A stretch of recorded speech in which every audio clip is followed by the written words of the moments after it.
Welcome to the Strong, Single and Human podcast, a real look at single parenting, how to navigate the ups and downs of life with kids on your own while keeping sane. We cover all manner of subjects from domestic violence, dealing with childhood trauma, through to fussy eaters and how to help your kids become resilient. I'm your host, Claire Martin. Welcome. This week's guest is an expert at leveraging the power of brands to secure the competitive edge. He has worked on projects for several leading brands across North America, Europe and Africa, including Samsung, Coca-Cola, Toyota, Procter and Gamble and Nestlé, amongst others. When the COVID-19 pandemic caused the world to shut down, the lens through which he viewed life changed. He quickly went from being on a plane a few times a week to being in pyjamas all day, every day.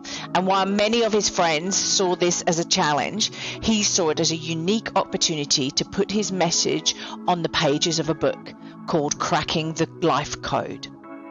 He says life does not come with a manual. However, if you master your mindset, behaviours and habits, you can navigate life better and achieve personal success. And teaching your children this from a very early age can affect their health, happiness and well-being. Born and raised in Nigeria, he lives in New York City now, where he enjoys food, photography, hiking and conquering his goal of traveling to all 50 states. Hey, welcome, Babs. Welcome to the podcast. Thanks for joining us today. Hey, thank you so much for having me. No, it's been great. Now, look, wow, COVID pandemic hit like 2 years ago. I cannot believe it was 2 years ago. But but your life has sort of changed, really. I mean, you were jet setting around here, there and everywhere, working for these big brands, and then COVID hit and your life seemed to hit the brakes a bit. And so look, tell us a bit about your life before COVID hit, and then we'll go on to the impact of COVID has had on you. Not had on you, but yeah. Well, so what was your life like? What were you doing pre-COVID? Well, thank you. Thank you for having me here. Pre-COVID, I was literally serving clients, if you will, as a strategy consultant and working on projects for all the big clients that I work for. And I had a very busy schedule, constantly in and out of town, on the plane and off the plane, working and getting a lot of projects done for my clients. That's really what took the most of my time pre-COVID. I was always on the go, super busy and actively doing stuff with my business and my career and my entire life. And then COVID hit, 2020. Yeah. Wallop. Uh-huh. And what impact did it have on you? It was like a dream when COVID hit. I remember a nightmare?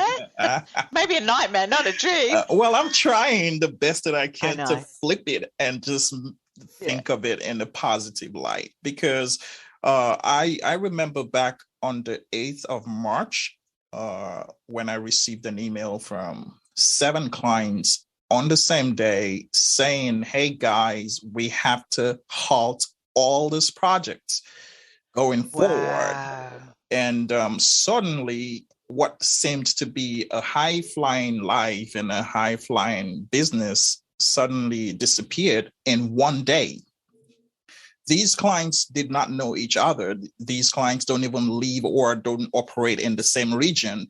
But in the same day, they decided all this project was going to end. And I could understand that. We also worked for some startup firms that were just trying to get in the market, and they had invested a lot of funds, and project was just about to take off when COVID hit, and they had to make a decision that was great for them, which was to, stop every project just to understand what to do. And that affected me directly. So I just went from, this high flying life to just being home all day, every day in pajamas. Wow. And what was going through your mind when you got these emails? what state were you in? Because I was thinking about the people that I pay salaries, and I was asking myself, the consultants that work on the team, the assistants and virtual assistants spread across the globe, because we have virtual assistants from different parts of the world. And I'm like, this is going to hit them directly. How do I even communicate that these projects are about to be paused, to be put on hold? And so that's what I spent. In fact, that night I did not sleep, because I was in bed tossing and turning and asking myself, okay, so what now? How do we move forward from here? Well, yeah. And so in your pajamas as such, what did you do? How did you deal with it? So what happened was I immediately had to pivot. I had to think of how to make good use of the time that I had. You have to remember, for so many years, I've been flying and just literally working hard and not really having enough time as I will with myself. And here am I with so much time in my hands without really knowing exactly what to do with this time. Wow. So I decided there was one thing specifically that I wanted to do, but never had time to do. And that was primarily just writing this book called Cracking the Life Code. So I said, well, maybe this is an opportunity for me to put my pen to paper and put down this message that I always wanted to share. Now, before COVID, I had the opportunity of speaking at conferences, because I do love public speaking. I like to encourage people and motivate people.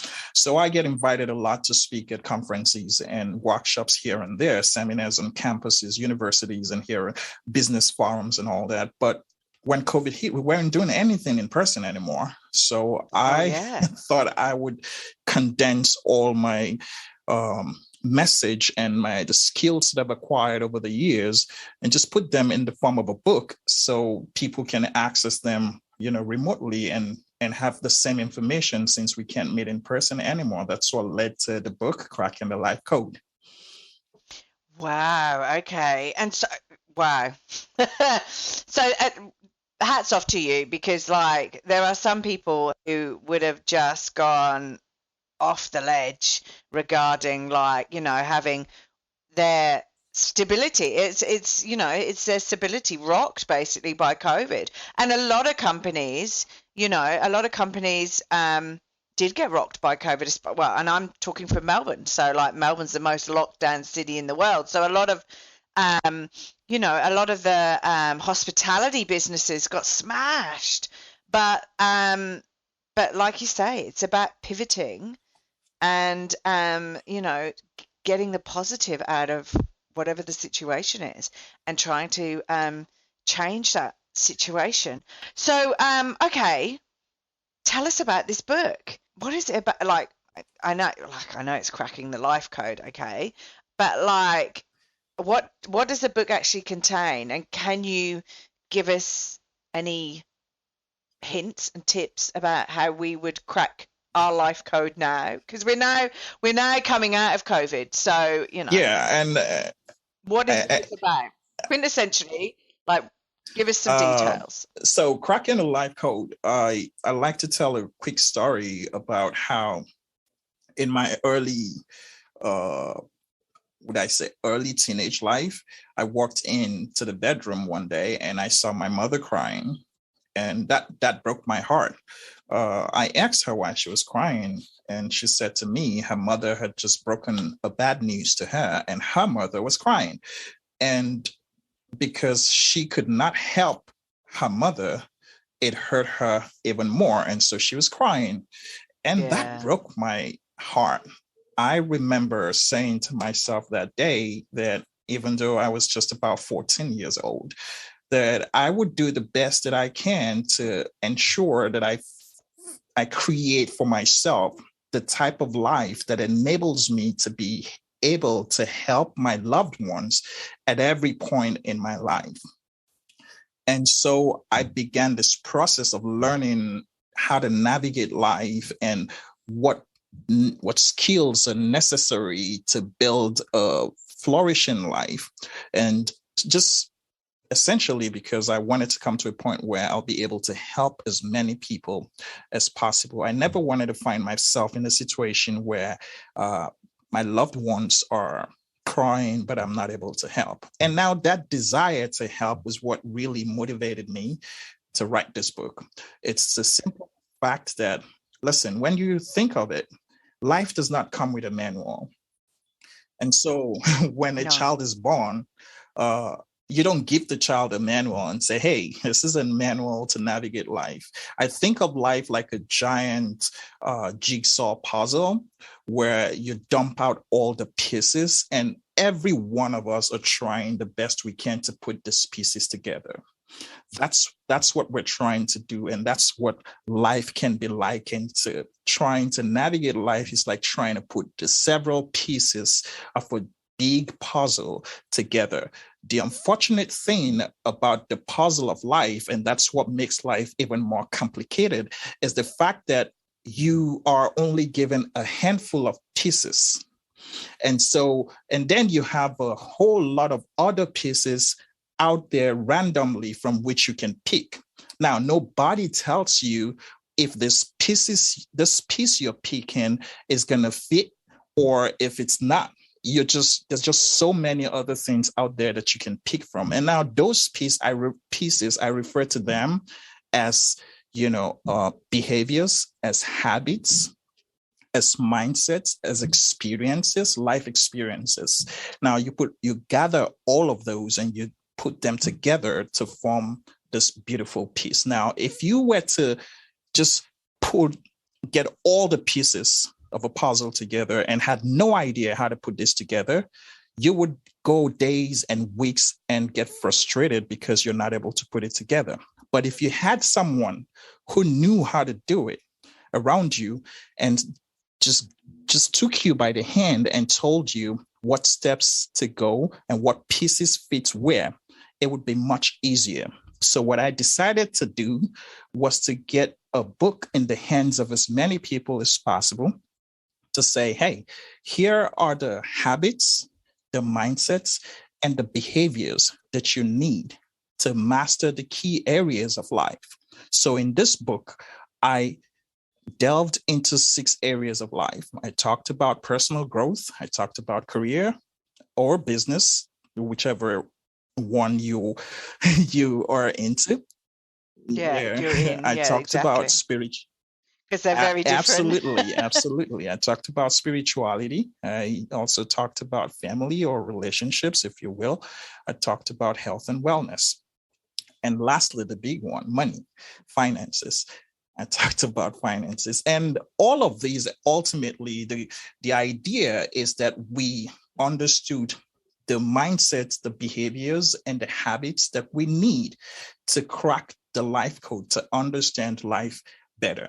Now, when a child is born, the child is at the mercy of the adults in his or her life. Now, the child does not know how to navigate life, but immediately the child is born, the child is exposed to the parents, the loved ones, and these loved ones begin to speak. As they speak and interact with the child forms what I've called the codes. And that's programming for the child. Now, without knowing it, adults in the life of a child influence the child. And now as the child grows older, the child begins to live by some of these, signals or the stimuli that the child picked up from their parents. And they begin to live life by those experiences. Now, without knowing if those experiences, like I said, in the case of the jigsaw puzzle, they don't know if those experiences, if those behaviors, if they are good or bad. Now, when they get out of teenage life and they maybe get out of college and they now set out on their own, that's when they probably begin to realize that life may not be the Sheldon and the bubble that they've lived in under their parents this whole time, and that they would require certain skills to navigate life.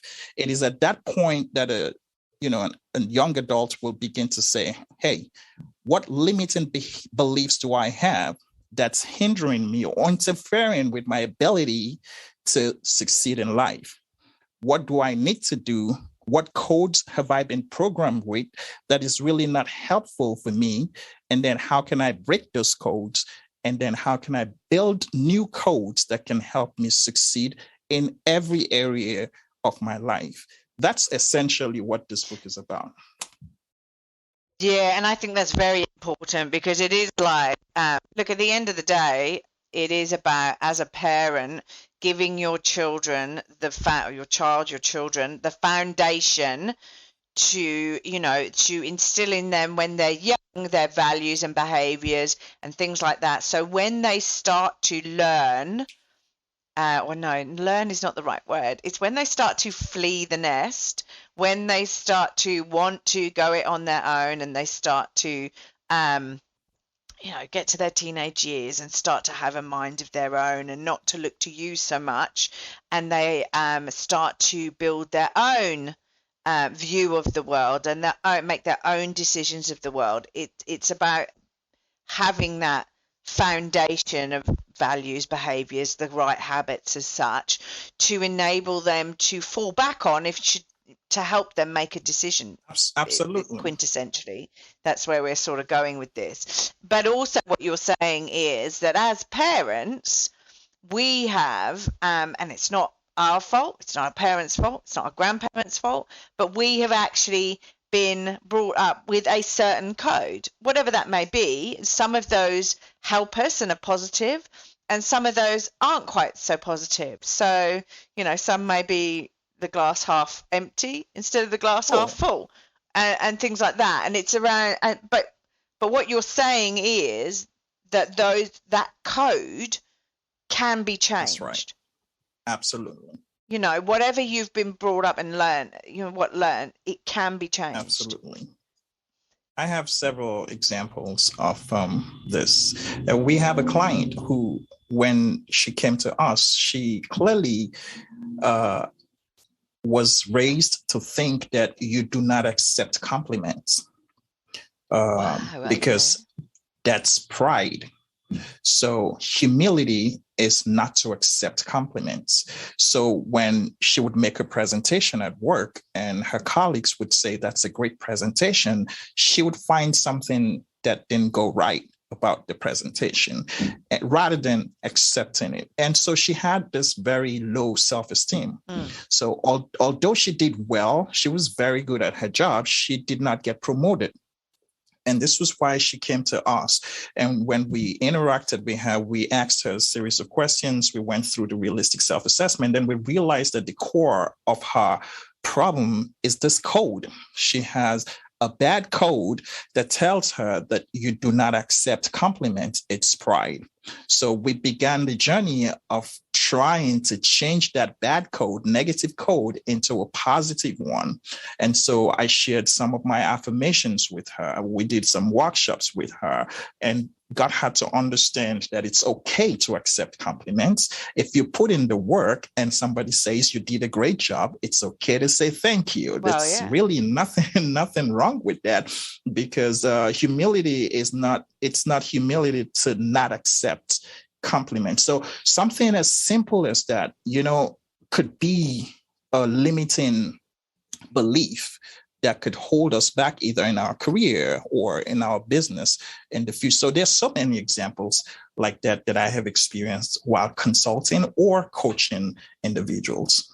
So are there steps that we can put in place now? So how do we recognize what's holding us back? How do we recognize the negative codes that we've got? Is there any way that we can do is there an exercise that you do to recognize that? Is it like, how do you find out what's negative? So there's an exercise in my book called the realistic self-assessment. And I have a whole workbook part of the book. Towards the end of my book is an entire 100 pages of workbook that gets the reader to really reflect on themselves. One of the things we don't do a lot as humans is we don't invest a lot of time alone on ourselves.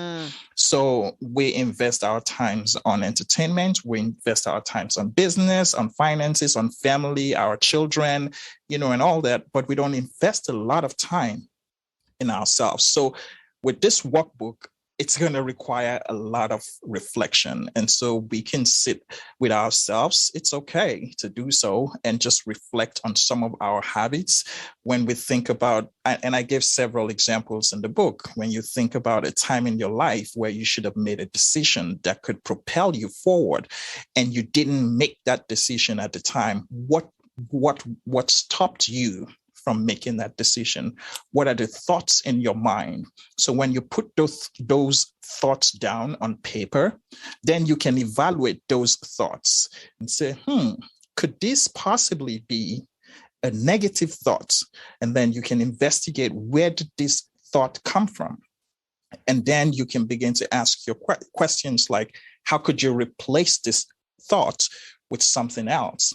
Another way to do this is to ask yourself questions like, if you have a behavior that you perceive, I usually use a very simple example. If you like to hit the snooze button in the morning. Wow, yes. That's a common example. Now that's a behavior. And what happens is, if you want to change that behavior, maybe because it makes you run late for work and then your boss is complaining at work, or it doesn't give you enough time to prepare the kids for school, the question you would ask yourself is, what benefits do you get from this habit or behavior? Now you make a list of all the habits or of all the benefits that you get from that behavior. And then you ask yourself, how can you achieve the same benefits without involving yourself or engaging in the same behavior? Yeah. So one of the benefits for hitting the snooze button is that you want to get longer sleep. You want to get more sleep. That's the benefit. Oh, I want to get more sleep. Even though scientists and researchers have shown that it doesn't work. Exactly. Who goes back to sleep for like 5 minutes? Like, yeah, it doesn't happen. Even if you think it doesn't happen. It's not the same. That's right. Studies have shown that hitting the snooze button doesn't really give you more sleep. But yeah, let's say the benefit is getting more sleep. Then you can ask yourself, what can you do differently to gain more sleep, but not without the snooze button? So simple example would be, maybe go to bed 1 hour earlier, maybe revise your nightly routine so you can get an extra hour to get in bed earlier. That way you're getting the same benefits, but with a different type of positive behavior. Yeah, no, I agree. It's the same with like managing your social media. Like, if you find you're waking up and you're checking Facebook and Insta and all of those things, then put a lock on your phone, like, so you can't check them. Or like you say, what benefits are you getting from checking those things? I don't see that. I do it, but I still do it. But like, I don't see there being any advantage. And then you're at a disadvantage if you're getting out of bed later after checking all your Instas and everything, because you've just burnt an hour on TikTok or whatever, watching people funnily dance around. It's insane. I just have to apologize to everyone because I think they're demolishing a house near me. So I think if you can hear a lot of noise in the background, then yeah, I have to say sorry. They've now stopped. So fingers crossed they will stop for the next half an hour. But yeah, there was a lot of background noise going on. So sorry if it was a bit noisy then. So, but yes, no, look, I agree. So it's just actually looking at all of the things that stop you from moving forward, I suppose. And how can you take action or change your state of mind to move you forward? Yeah, is basically what you're saying. Yeah. And I'm glad that you closed that statement with the mind, because of everything that I discussed in the book, the central point is hinged on the mind and and mindset. I think very strongly that the difference between the wealthy and the poor is really not education, it's not family pedigree. It's really the mindset. And I think that never in the history of mankind has anything been created that was more powerful than the mind of an individual. I think very strongly that if we're able to change our minds, we're able to alter the course of our lives. So I think the very first thing we want to look at when we think about either relationships or parenting or whatever area of life that we're having difficulties, the first thing you want to really look at is what's my mindset around this area of my life. And once we're able to shift our perspective just from whatever it is in the moment to something higher, which I call a higher calling or higher level of thinking, we can begin the journey of moving ourselves literally from our current state, if it's poverty, if it's just frustration from too many things, having to do, juggle so many balls, to a place of peace and sanity where we're able to find balance through whatever means, including prioritization. But it first starts in the mind. Once we understand what our mindset is about that issue, it's much easier to begin to address the problem. Yeah, and it's and I've listened to so many podcasts on it, but it is that our minds are there to basically for us to survive. So our minds are not there to be to thwart our every move, but our minds are there to make sure that out in the environment, out in the world, we can survive. And so it is picking up on all the negative and all the things that could attack us or could affect us, and for want of a better word, but kill us as such when we were out, in the world, grabbing our food and all of that sort of thing. We had to be extremely alert to all of these things, and our brain has not really adapted to that, our current situation where we aren't on alert all the time, because we've got supermarkets and we've got cars and we've got houses, and we aren't trying to find a shelter and food and all of those things that we had done, and so we're still adapting. I think as human beings we're still adapting to our environments at the moment. I think our reptilian brain as such is picking up on all those negatives, and it is around changing those negatives to positives, or just being aware and going, okay, I know you're trying to tell me don't go on this podcast, or don't go for job promotion because you can't do it or whatever, but actually you've got to believe in yourself, and you've got to tell your brain to shut up, basically, haven't you? Yeah, absolutely. And say, please shut up. Yeah. And I've given the example before, when I've talked about this, of when I first started this podcast. I mean, we're now episode 41, and I've been doing it now for the last year and a bit. When I first started doing it, I was like, nobody's going to listen to this. Nobody's going to want to come on. Why am I doing this?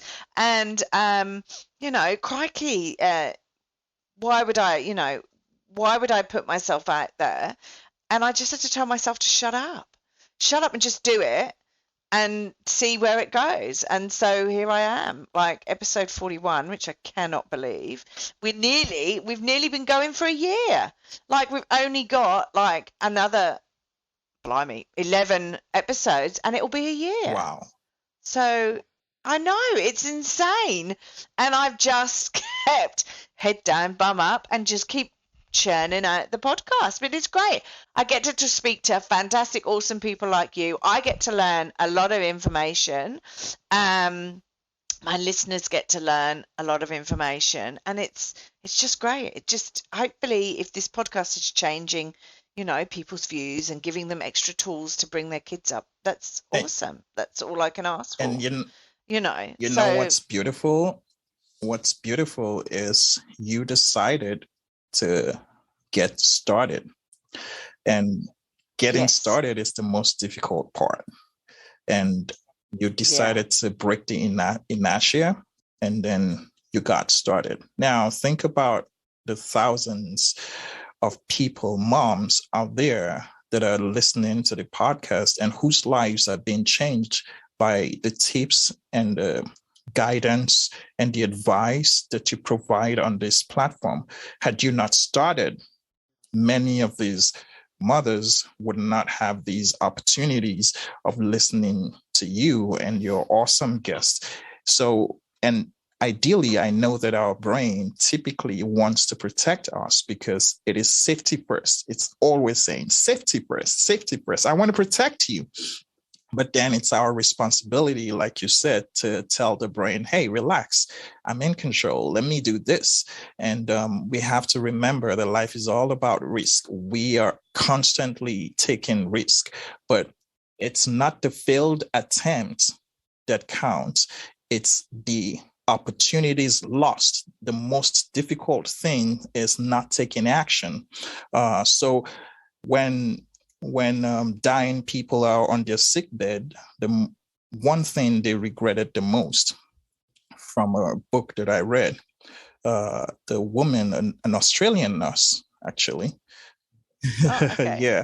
I think I know the book you're mentioning. She confirmed that one of the biggest regrets of the dying is not doing the things they really wish they could do when they had the power to do them.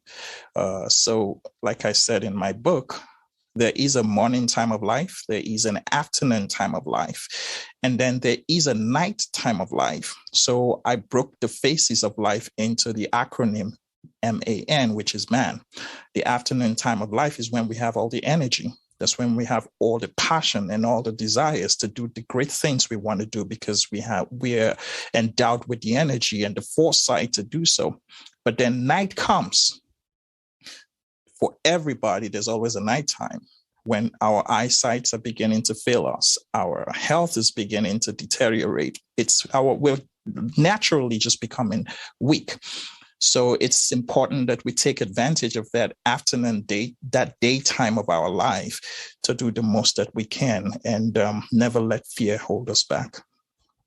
I agree. And I'm probably coming into the nighttime phase of my life, which is horrendous with everything failing. No, you're not. I know you say that, right? But, I'm like getting to that point where I'm on that slippery slope down to like going on another journey as such. And that's what I like to call it anyway. And yeah, man, like I completely agree. There are things that, I look back on my life. God, that sounds really bad. But I look back and I go, God, geez, why didn't I just go and do it? What was I so scared about? And it is, like you say, it's about the fear. How do people, well, apart from just doing it, how do people actually overcome that fear?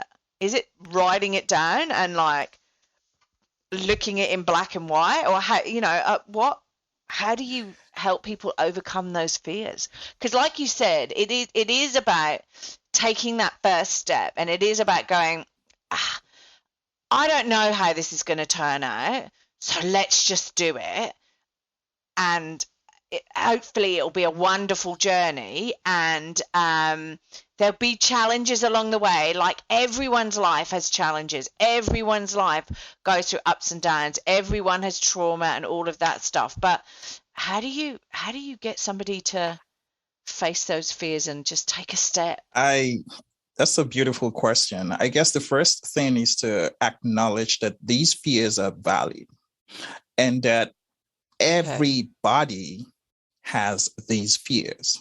Because the problem is when we think that we are the only ones who have fears, then it cripples us. But I want everybody to understand that everybody has the same fears. It doesn't matter what level of self-awareness you've acquired, what level of success you have acquired. I listen to very successful people in the entertainment world, and they say every time they want to make a speech, they still get nervous. Some of them even have all kinds of, experiences from fear. So fear is a legitimate emotion that everybody feels. That's the first thing. Now, when we understand that, we can then begin to think about how to overcome the fear itself. Now, the first thing that I usually encourage people to do is ask yourself this question: if I don't do this, what are my losses? And if I do this, what are my challenges? So when we understand the pros and the cons, I usually encourage pros and cons lists. Just write it out. What are the pros and the cons? As many as you can think of. Write them out and look at those pros and look at the cons and ask yourself realistically, do the pros outweigh the cons? And then usually, depending on what kind of decision we're trying to make, usually if we're able to find substantial pros, I encourage them to just get into it. Now, you don't suddenly, so overcoming fear is like building a muscle. You would not overcome a big fear overnight if you haven't started overcoming smaller fears. So we have to practice the habit of overcoming our fear. I've read a lot of books that say you should run towards your fear. I agree with running towards your fear. However, what if the fear we're talking about is such a massive fear? Okay, so what I usually encourage people to do is to run to smaller fears as a way of practicing. So every day when I wake up, I ask myself this question: what is the one fear that I want to run towards today? It doesn't have to be hitting me straight in the face, but I go for it. Whatever it is that I think I have, phobia for, fear of, I decide I want to run towards it. And so by practicing, we're building that habit, we're building that muscle. So when something bigger comes in life, because life's challenges are not pre-announced, we've built the muscle and that habit of running towards our fear. So our natural instinct at that time would be to run towards it. And I think if everybody can make it a habit to ask themselves every day, what is one fear that I want to run towards today? What is that one thing that I'm scared of, but I really want to just go for it today? It might just be as simple as just waking up 1 hour earlier. It might be going to the gym at 6 a.m. Maybe I never did that before. Whatever it is, just do it. That's just do the one thing. Yeah. I got it's quite funny as I was watching, dare I say it, I was watching on Facebook this morning, David Goggins. So like awesome dude, crazy, but that's his thing. But he says, be extraordinary. If you want, don't be ordinary, be extraordinary. And, just don't have an argument. Don't lay in bed having an argument with yourself about whether you're going to get up and go. Just go ahead and do it and say, right. I think there's another guy, and I can't think of his name now. But he says, he doesn't give himself the excuse today. So if he wakes up and goes, oh, I really don't want to get out of bed and go for that run or whatever, he says, okay, if I feel the same way tomorrow, I'll give myself the excuse tomorrow. But obviously tomorrow comes and he says the same thing as such. But so he just says, just get up and go and do it. And obviously he then feels better afterwards. And it's about, just saying, well, if I feel like that tomorrow, then I'll give myself a day off tomorrow as such. But he just continues to do it. I can't think of the name of the guy, which is really frustrating.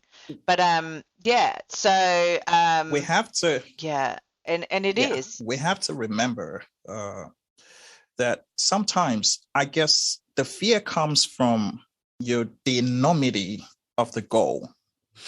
But if we take our minds off of the goal, off of the destination, and we focus on the now, that can help us move forward. So if you think about the destination, it's usually massive, it's usually huge, and that alone can scare anybody. But if you take your mind off of the destination and you bring your mind down to the journey, what is the one thing that you need to do today that can get you closer to that goal, then the fear of what you need to do today is lesser than the fear of the entire destination and the entire goal. So an example is weight loss. So if you want to lose 100 pounds, that's a huge goal, and that can scare you. But if you ask yourself today, what do I need to do today that can get me 1% closer to my goal? That's not such a big thing. So it's easier to think about our goals in the now of, today, what we need to do today. And that way, it's a little less of a fear than the ultimate destination. Yeah, exactly. I mean, it's like saying, right, I'm not going to cut out everything if I'm going to like try and lose weight, but I'm going to cut out one thing a week. So you cut out sugary fizzy drinks the first week and then just get through that and then go, okay, what am I going to cut out this week on top of what I cut out last week, and trying and go small steps each time so you don't feel as though you're actually depriving yourself. And with diets, it's re-educating the brain basically, because our bodies fight against ourselves. Don't even get me in that subject. I read all about microbiome and all of that stuff, and how our little microbes in our stomachs and, in our bodies can actually affect our brains, which is insane. But yeah, no, and I'm trying to educate my son in all of this, because he's obviously a typical 6-year-old boy who just wants to drink Coke and like eat rubbish basically. So it's just educating him into eating veggies and stuff like that. So okay, so how do we help our kids change and develop their mindsets? Because I think it's really important to start early with this stuff. Like my son's 6, so he's already got the little saying, mistakes are my friend. So, which is great. So, he's not, if he makes a mistake, he doesn't get all het up and like, crazy about it. He just goes, okay, well, I need to learn from this mistake, so it's my friend. So, what other things can we do? So we obviously need to work on ourselves, but how can we help our kids? I think that's a beautiful question as well. I think the first thing is really to model the behavior. We have to keep in mind that our kids are constantly observing us, and they read us the way a Christian reads the Bible. This is how kids read their parents, because they do not have any view, any way or frame of reference other than the parents.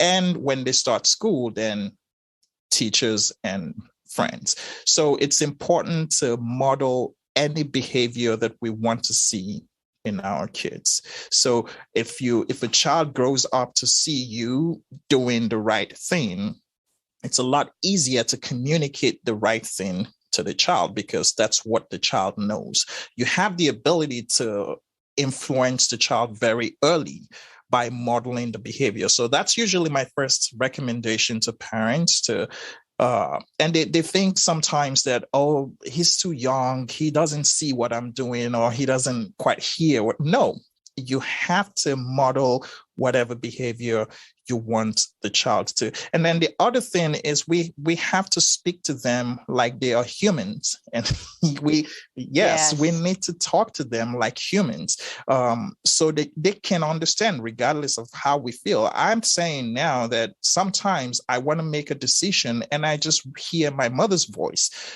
My mother passed away a couple of months ago, but I hear her voice in my head, because she probably said those words when I was maybe 6, 7, 8, but I still hear those words. So we need to talk to our kids like they are humans. Let's have real conversations.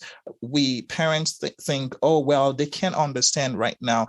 How about just say it now and then say it again tomorrow and then say it again next year, and then continue to reinforce it. It's important to speak to our kids like they are. And that's how, when you model the behavior and then you talk to them about the behavior, like a human being, it's a lot easier for them to carry on with that behavior. Now, it's also important to note that there would be mistakes. We all have made mistakes. So, so we should prepare. Oh my God. We should prepare ourselves for those mistakes. There would be times when they would, they would fall short. Let's give some grace. But then I had this interesting conversation with a friend of mine just 2 days ago where she was saying, I'm just going to tell my son, what, just do your best. And we're talking about education now.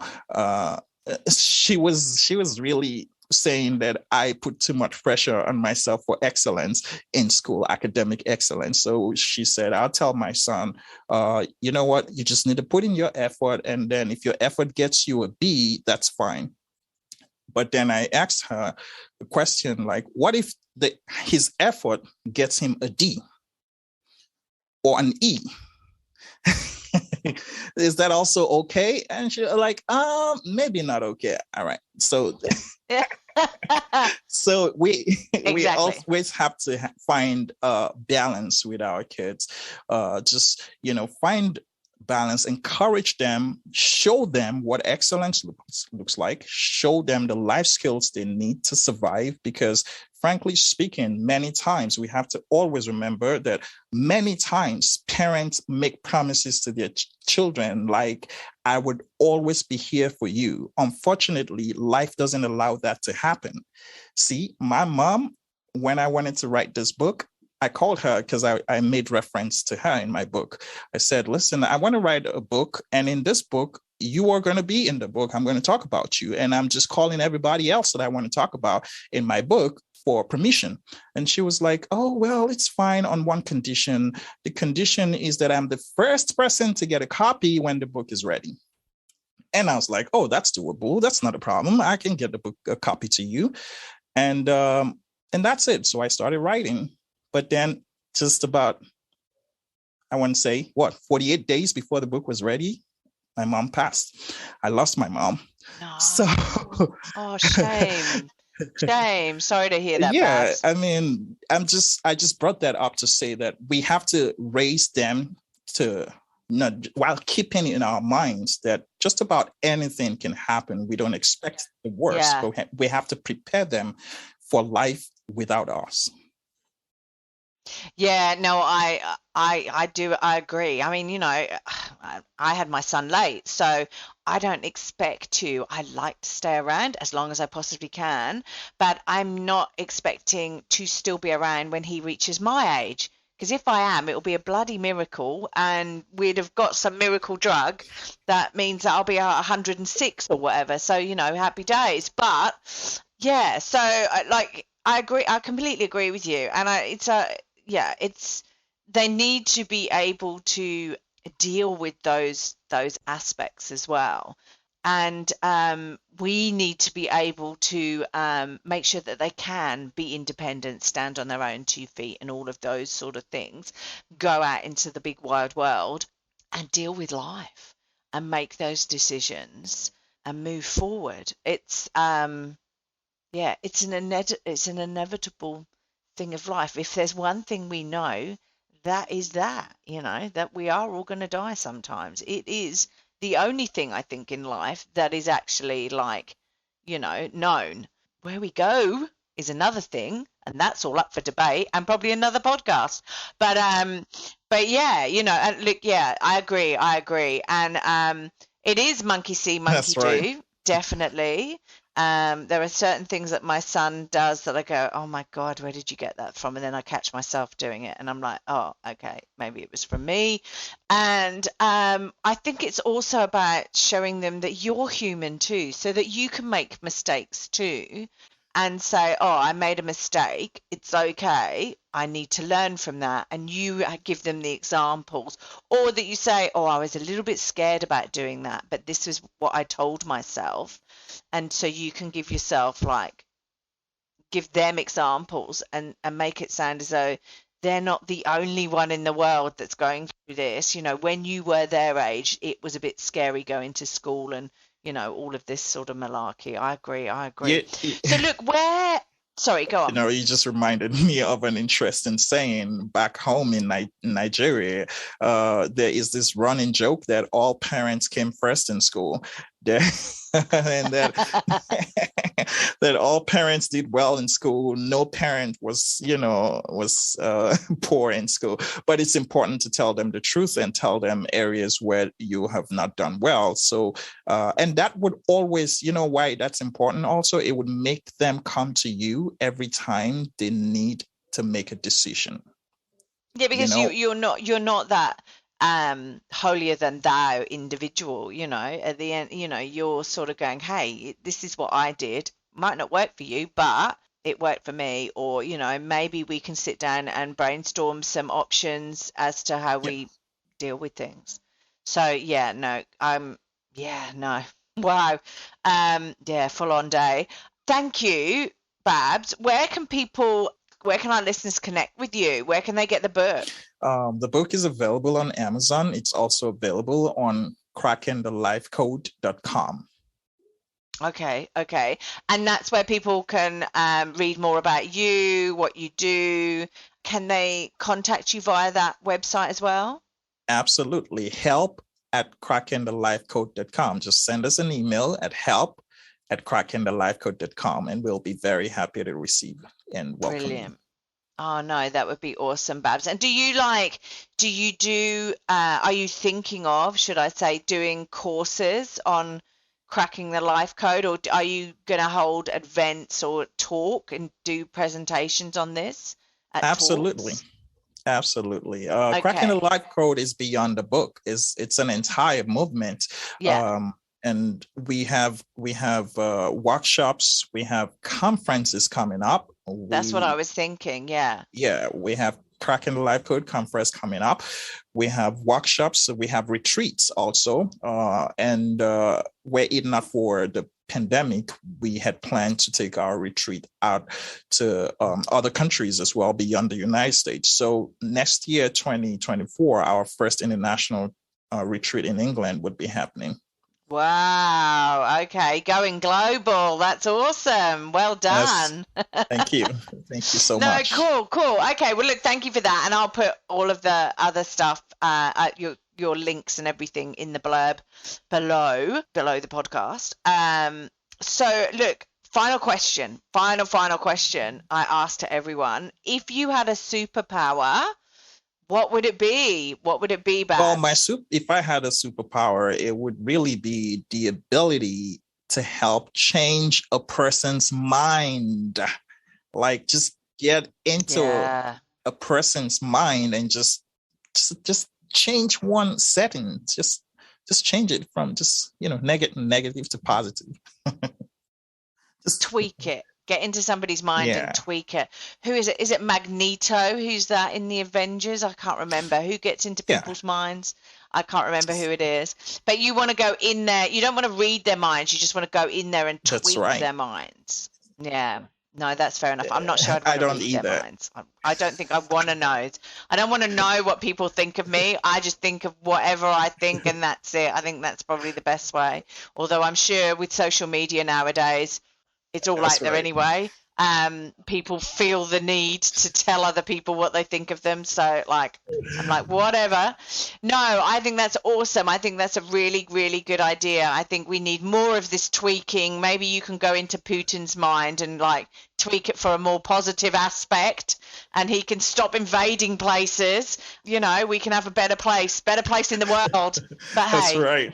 There we go. I've just got political on my podcast. But, geez, that man, what can I say?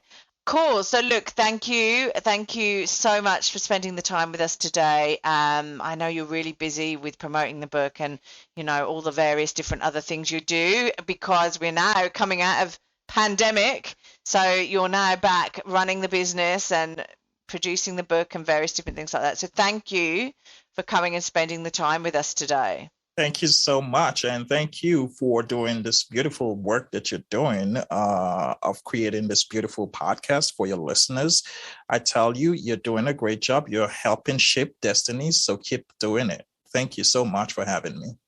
Wow, thank you. That's where I go, oh, compliment, don't know if I can take that. But no, I'm learning to. Thank you so much, Babs. Right, you go and have a great evening. And yeah, I'll get on with my Monday. Thank you so much. You are very welcome. Thank you so much. Thanks for listening. If you've enjoyed this podcast and you would like to hear more, please hit subscribe wherever you like to hear podcasts. If you would like to support us further, share this episode with your friends and family. And finally, drop us a review on iTunes, as I'd love to hear your thoughts, comments and ideas. It all helps me to understand and produce awesome content you want to hear just like this.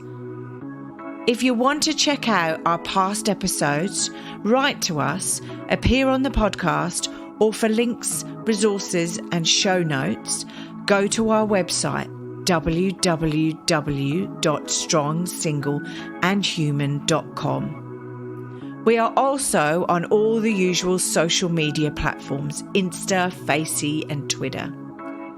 I hope you have a wonderful week, and I hope to see you back here again soon. Be kind to yourself, and remember, no one is perfect. We're all just putting one foot in front of the other and doing our best. I'm Claire Martin, and you've been listening to the Strong, Single and Human podcast.